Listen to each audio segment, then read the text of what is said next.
Top, tu roules sur le boulevard BD, cet album est fait pour toi. Les grandes batailles de chars, les Ardennes.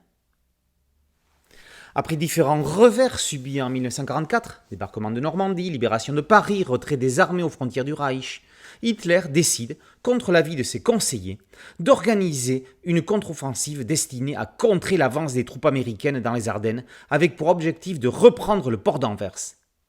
Le 16 décembre, l'armée du Reich s'avance dans le plus grand secret à travers les Ardennes, provoquant panique et confusion chez les Alliés.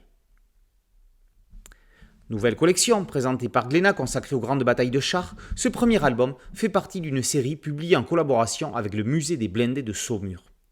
4 tomes sont actuellement annoncés dans les prochains mois, évoquant les batailles de la Première et de la Seconde Guerre mondiale.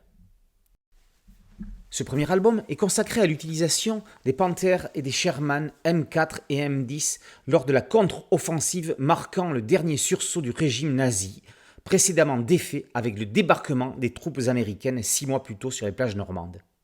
Cette bataille a mobilisé plus de 300 000 soldats, 2500 chars, mais également 1000 avions de chasse. À l'inverse de ce qu'on lit habituellement, on partage les derniers jours d'un jeune SS allemand, Max Gruber, à bord d'un Panther faisant partie de la tristement célèbre section Paper. Dissimulés sous les traits d'un char américain, ils vont infliger de lourdes pertes aux Américains avant d'être neutralisés par ces derniers autour des villes martyres de Sernwitz et Bastogne. Au départ de l'offensive, la météo favorise les Allemands, clouant les avions alliés au sol.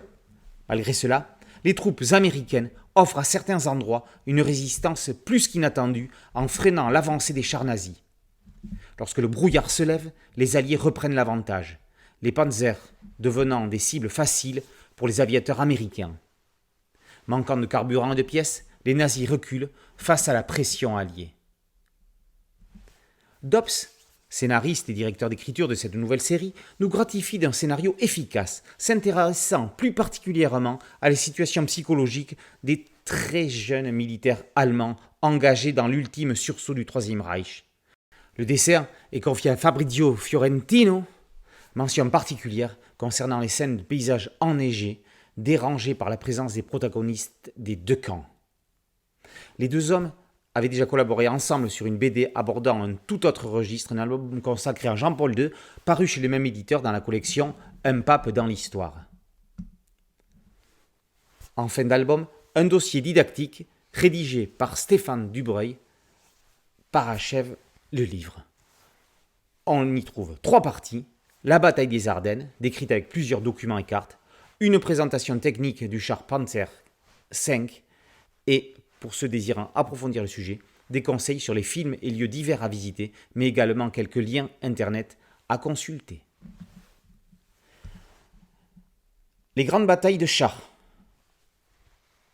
Tome 1.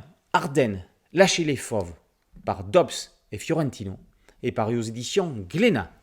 Merci à mon ami Alain Aubruche pour cette chronique. Boulevard BD, c'est un site dédié, un podcast audio et une chaîne YouTube. Je vous invite à vous y abonner. À très bientôt sur Boulevard BD. Ciao.